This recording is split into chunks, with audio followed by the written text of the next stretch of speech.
Exactly, because why BOJ is doing monetary easing for more than 10 years is to achieve 2% in stable manner. And then this has to be based on virtuous price wage, virtuous cycle, right? But this moment, Japanese real wages are dropping very sharply, negative 2%, and household consumption is actually dropping. And so there's no sign to see this virtuous cycle between price and wage and the demand. So in that sense, it's quite difficult for BOJ to take normalization, even though inflation can be above 2% for some time, because inflation eventually will come down, because at this moment, food accounts for 70% of inflation. So food inflation will eventually come down. So in that sense, current, around 2% inflation is not sustainable. However, I think BOJ is likely to take some policy change, including negative interest rate, removal of negative interest rate this spring, because I think they worry about side effects. And I think they want to take this opportunity to do some adjustment. And also, all market participants anticipate that BOJ will do some normalization this spring. So nevertheless, regardless of whether BOJ is able to achieve 2% in stable manner, I think BOJ will take some policy change this spring. If indeed the BOJ does make a policy change this spring, what form would that take with regards to the YCC as well as NIRP, negative interest rate policy, Sayuri-san? And how much might it mitigate the depreciation of the yen? Here is a problem. So there is a huge interest rate gap between US and Japan. So even if Bank of Japan raise interest rate a little bit, but BOJ have to say that they cannot raise interest rate at all, that they cannot do continuous interest rate hike because our economy is weak.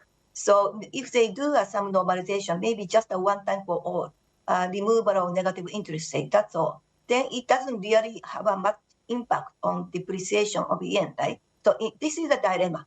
So if BOJ is sticking to this, domestic demand-driven inflation, it's still too early. But at the same time, this interest differential creating huge depreciation. So BOJ want to do something, but you see, it's very difficult to raise interest rate. So there are serious challenges and dilemma. So in the meantime, is the dollar-yen rate likely to continue moving higher? And considering yesterday we already got some jawboning from the Ministry of Finance, essentially saying authorities are ready to respond 24 hours a day, 365 days a year. I don't know how much help that actually is, though. Do you think that that unless the BOJ makes those moves, there's nothing stopping the yen from weakening further? Yes, so this is a danger. 150 is too much for us, and especially hurting Japanese consumers from import prices. A lot of Japanese people feel we are getting poor, but so many foreigners come to Japan and enjoy, cheap Japanese product prices.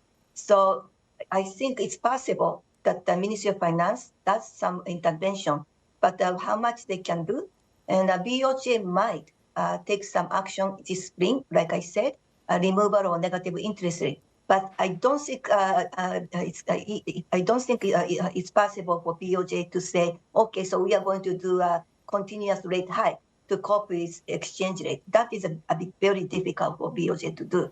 So there is no clear solution. But I think but the BOJ is possibly take some policy change this spring. Shirai-san, how critical is the weaker Japanese yen to this GDP number? Because it is clearly helping exports, which are up for the third straight quarter, but clearly not helping domestic purchasing power. Yes. To be honest, I think a lot of Japanese people do not, we all feel the economy is not strong at all. And so yen's depreciation is not really helping our economies. Mostly consumption is dropping in real terms. And so, and the wages are dropping. So for consumers, we are really suffering. Now, corporate sector, some are doing really well, especially competitive sectors like machinery and automobile. But most of our small, medium enterprises and the other Japanese manufacturers, they also feel, they're suffering. So this degree of yen's depreciation is a bit too much, way too cheap. So, but it's very difficult to cope with this kind of policies when U.S. continues to have a high interest rate.